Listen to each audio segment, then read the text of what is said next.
Salam saudara-saudara yang dikasihi oleh Tuhan Yesus Kristus, kiranya kasih karunia dan damai sejahtera yang dari Tuhan Yesus Kristus ada pada kita semua. Pada kesempatan yang indah ini, kita akan bersama-sama belajar akan firman Tuhan yang kami ambil dari Injil Lukas pasal yang kedua ayat 41 sampai ayat yang ke-52.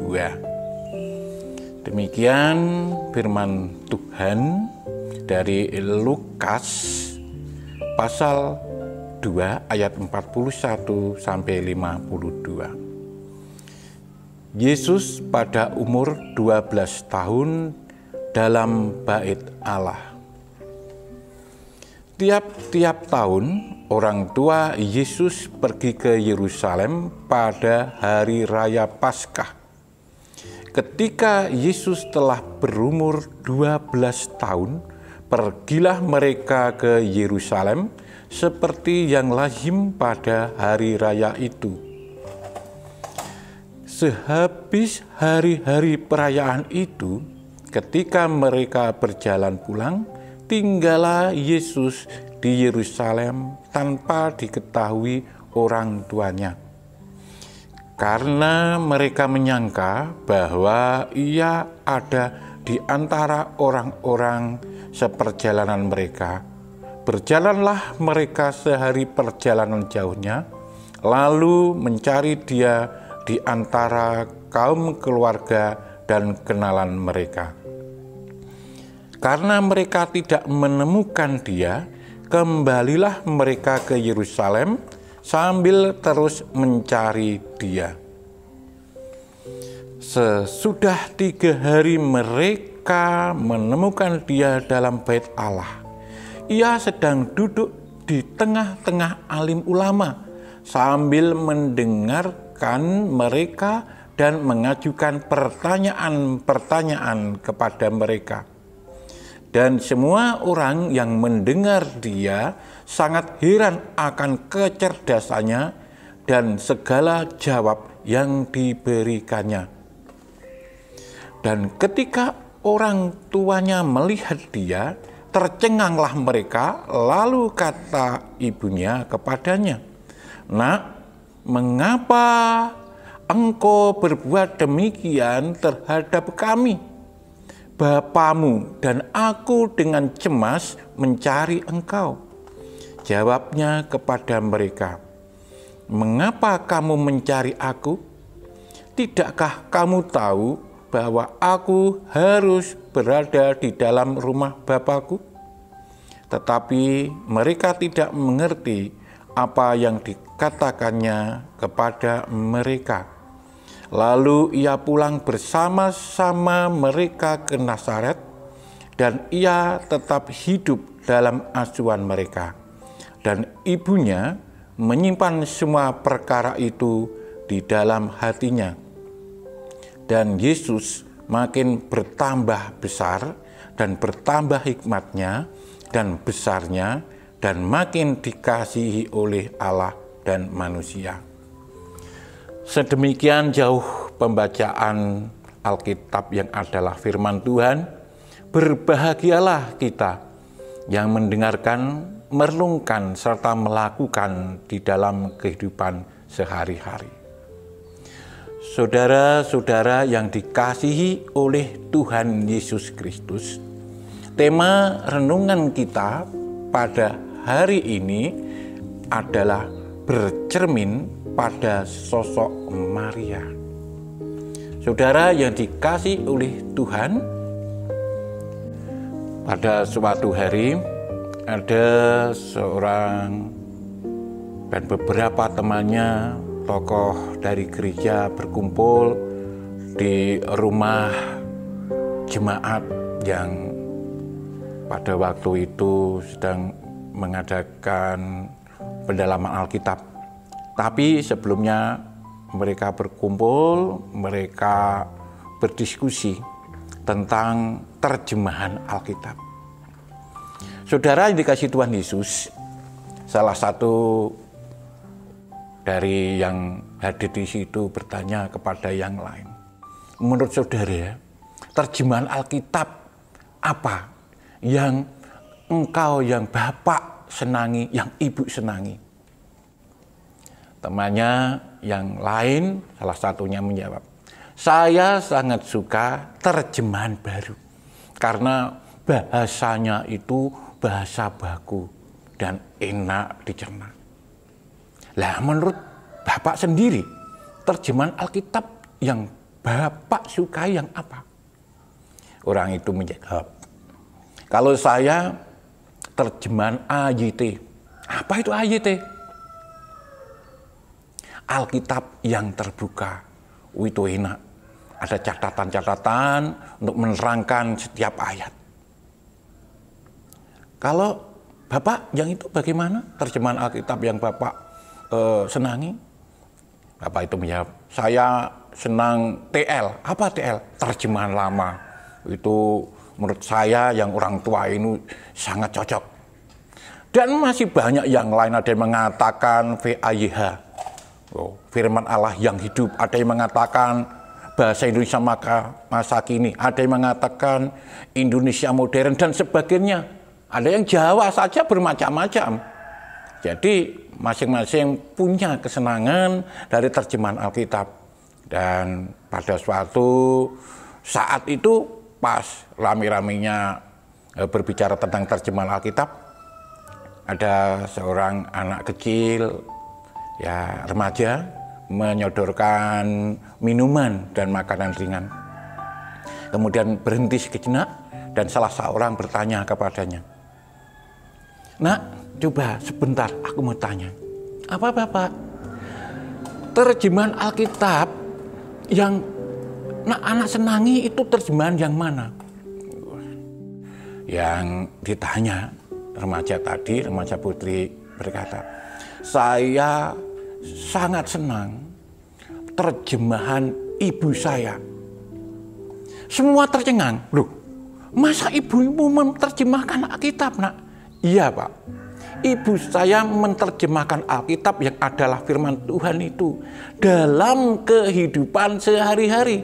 Sebab kalau dia membaca Alkitab, kemudian dia menerjemahkan di dalam hidupnya, itulah terjemahan yang saya sukai, yaitu terjemahan ibu saya. Semua tercengang.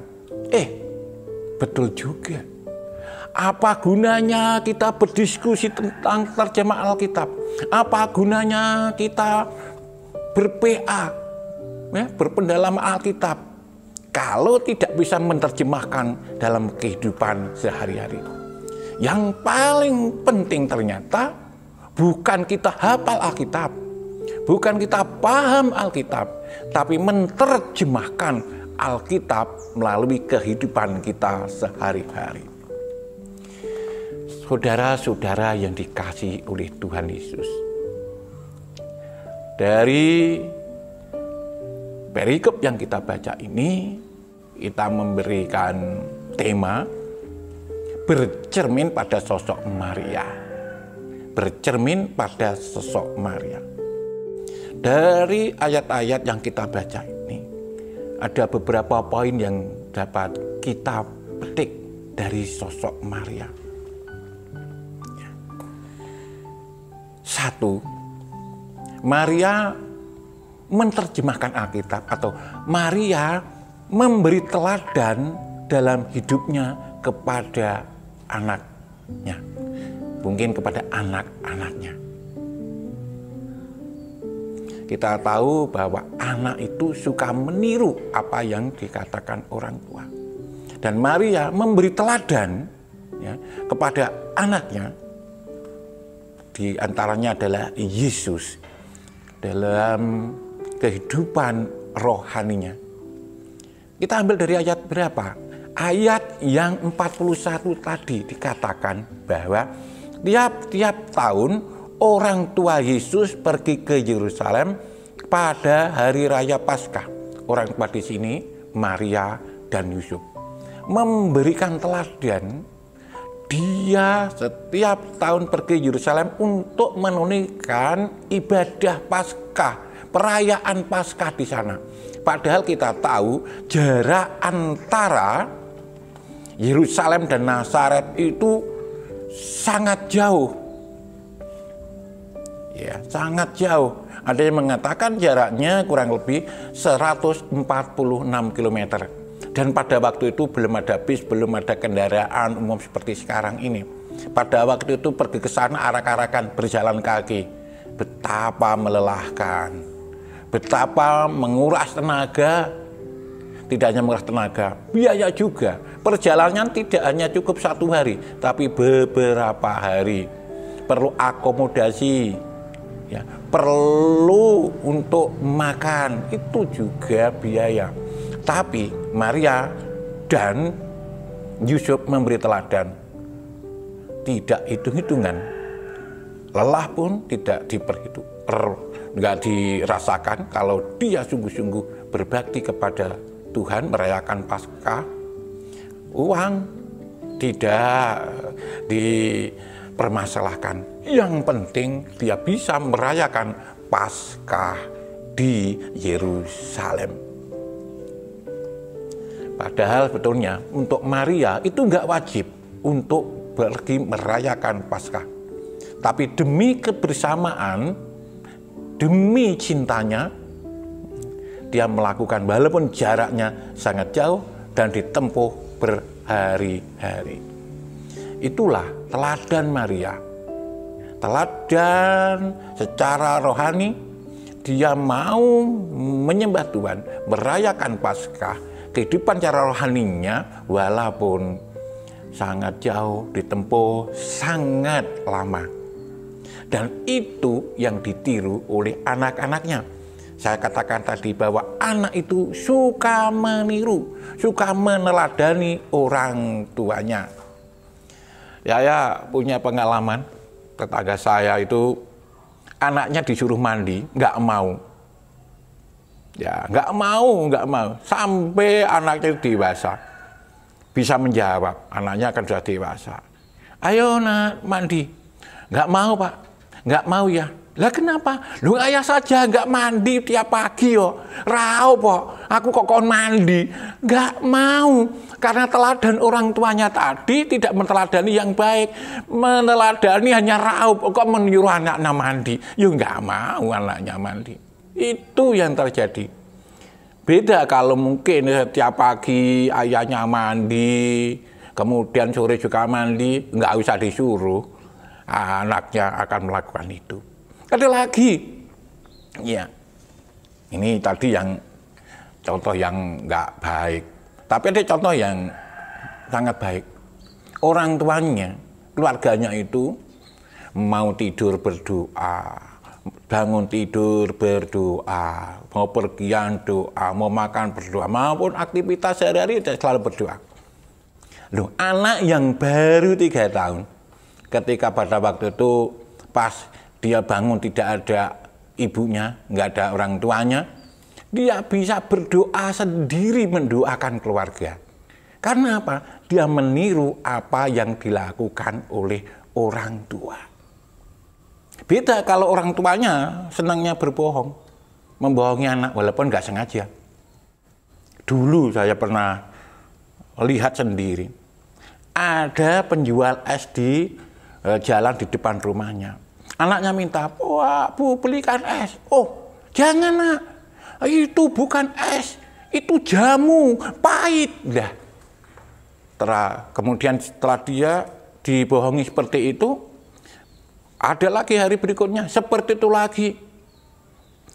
Tapi hari berikutnya dibelikan ternyata. Kok enak? Oh berarti beberapa hari ini aku dibohongi. Dia merasa dibohongi, kalau begitu bohong itu baik. Orang tua saja mau bohong dengan aku. Maka setelah besar, anak itu juga suka berbohong. Karena orang tuanya suka bohong, banyak seperti itu. Saudara yang dikasihi oleh Tuhan Yesus, mendidik anak itu perlu keteladanan seperti Maria tadi. Kita kita mengambil contoh atau bercermin pada Maria yang memberi teladan yang baik kepada anaknya. Kita bercermin dari sosok ibu dari anak kecil tadi, gadis kecil tadi, yang remaja tadi, yang melihat ibunya menerjemahkan Alkitab dalam hidupnya. Itu yang diteladani, itu yang dilakukan oleh anaknya tadi. Sehingga anak tadi betul-betul bisa melakukan apa yang difirmankan Tuhan melalui dari ibunya. Jadi firman Tuhan tidak hanya kita baca, kita pahami, kita hafalkan. Tapi yang terpenting kita baca, kita pahami, kita renungkan, dan kita lakukan dalam kehidupan sehari-hari. Saudara yang dikasihi oleh Tuhan Yesus. Jadi yang pertama tadi, Maria memberi teladan, tidak hanya kata-kata, tapi teladan dalam hidupnya. Sehingga anaknya juga meniru, meneladani seperti apa yang dilakukan Maria. Yang kedua, saudara-saudara dikasihi oleh Tuhan Yesus, ya, Maria adalah sosok yang pantang menyerah, sosok yang sabar, sosok yang tidak pemarah. Kalau kita baca dari ayat Alkitab tadi, saudara bayangkan, ya, bagaimana gelisahnya Maria ketika tidak menemukan anaknya. Bagaimana cemasnya Maria ketika tidak menemukan anaknya selama 1 hari perjalanan. Bagaimana nggak panik? Anaknya dicari-cari, tidak ada. Saudara, ada orang tua, ya, yang punya cucu. Cucunya itu biasanya bermain di halaman rumah. Tapi setelah dilihat di halaman rumah, dilihat kok nggak ada. Padahal itu baru setengah jam atau 1 jam. Sudah gelisah bukan main. Sudah cemas. Kayak kena apa? Kayak diculik orang, kayak kemana, dan sebagainya. Wah, yang namanya mbahnya tadi cari kemana-mana. Akhirnya ketemu. Ya nggak marah gimana? Wong dia pergi tanpa izin, ya rada marah. Ya, tapi Maria ini beda, saudara dikasih Tuhan Yesus. Dia, coba bayangkan, sehari perjalanan mencari Yesus, dikira Yesus kan sudah bersama-sama dengan yang lain, bersama dengan keluarganya. Ternyata tidak ada. Sudah perjalanan 1 hari, pulang lagi mencari Yesus. Ketemu baru 3 hari. Perjalanan mencari Yesus itu tidak gampang, tidak mudah, ya. Tidak enak, tapi melelahkan. Tapi dia tetap lakukan karena pantang menyerah. Ya. Ada, ya, kita semua harus seperti itu. Ada persoalan, jangan menyerah pada persoalan, tapi pantang menyerah. Kita melihat Tuhan. Tuhan adalah jawaban. Tuhan adalah sumber kekuatan kita. Sehingga kita walaupun ada persoalan apapun, percaya pada Tuhan, mencari Tuhan, Tuhan menyelesaikan masalah kita. Dan Maria adalah sosok yang sabar dan tidak pemarah. Bayangkan mencari Yesus ke sana kemari sampai 3 hari. Tidak ketemu-ketemu. Akhirnya juga ketemu hari yang ketiga. Ketemu di Bait Allah. Dan Maria berkata apa kepada Yesus? Dia mengatakan kepada Yesus, ya, "Nak, mengapakah engkau berbuat demikian terhadap kami? Bapamu dan aku dengan cemas mencari aku." Tapi jawab Yesus apa? "Mengapa kamu mencari aku?" Loh, dicari kok malah mengapa engkau mencari aku? Kan menjengkelkan betulnya jawaban itu. Seperti saya punya teman, dulu belum ada HP, karena akan pergi bersama-sama ke suatu tempat, ada kumpul di suatu tempat, ditunggu dari jam yang ditentukan itu lebih dari 1 jam. Kemudian karena lebih 1 jam, kita bersama-sama pergi ke suatu tempat yang kita janjikan. Ternyata orang itu sudah di sana. Dan apa yang dikatakan? Saya katakan, lu ditunggu, awet mau kok enggak datang-datang malah sudah ke sini. Salah ditunggu.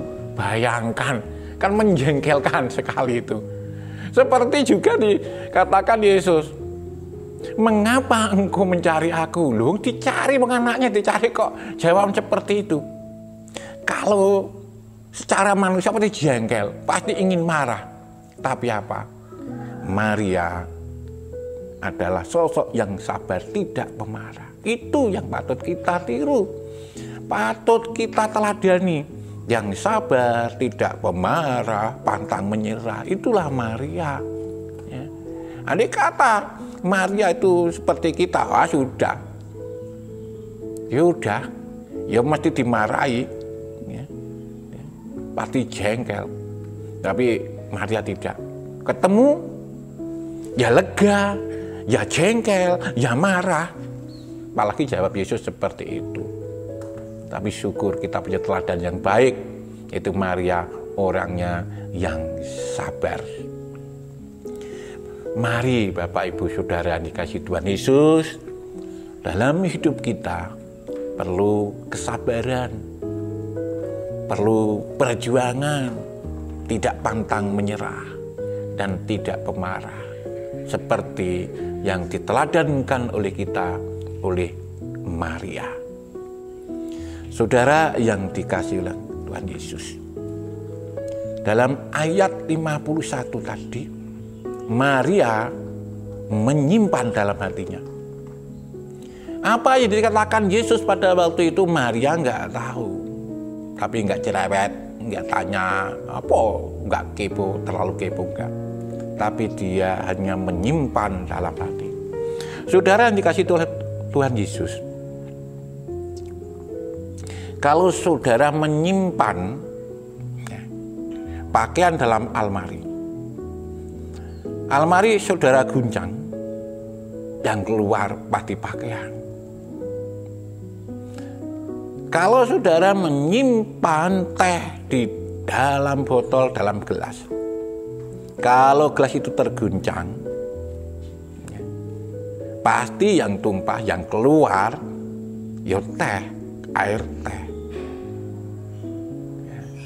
Dan Maria menyimpan firman Tuhan, menyimpan kata-kata Yesus di dalam hati.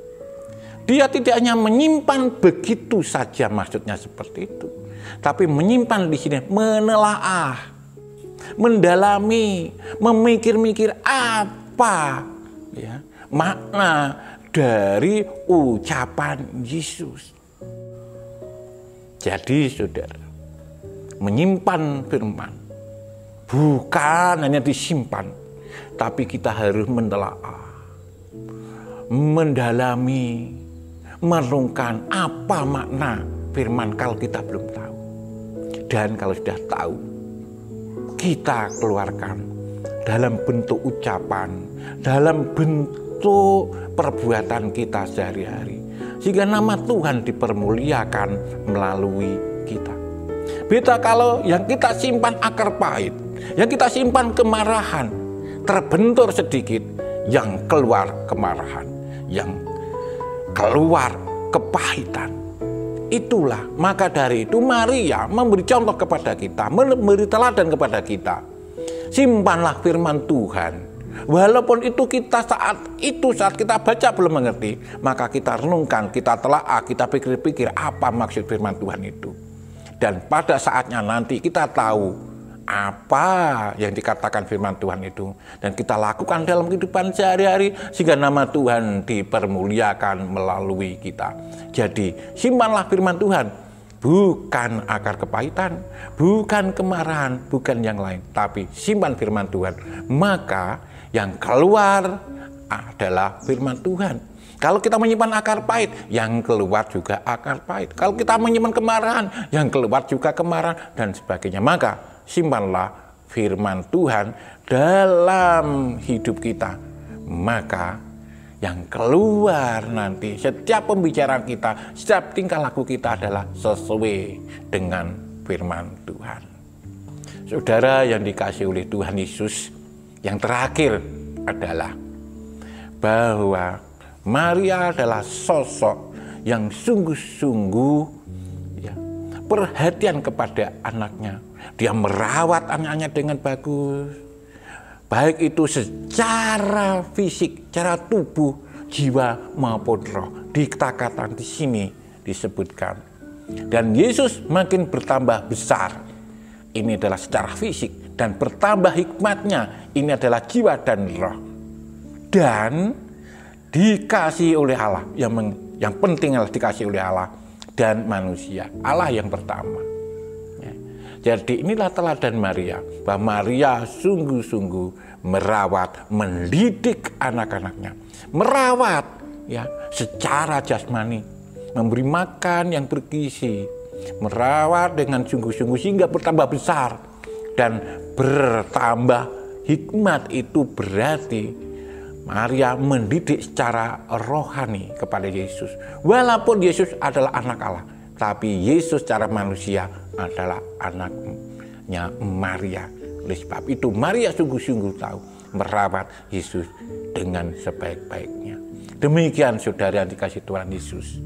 Marilah kita bercermin kepada Maria. Maka berkat Tuhan akan tercurah pada kita semua. Amin.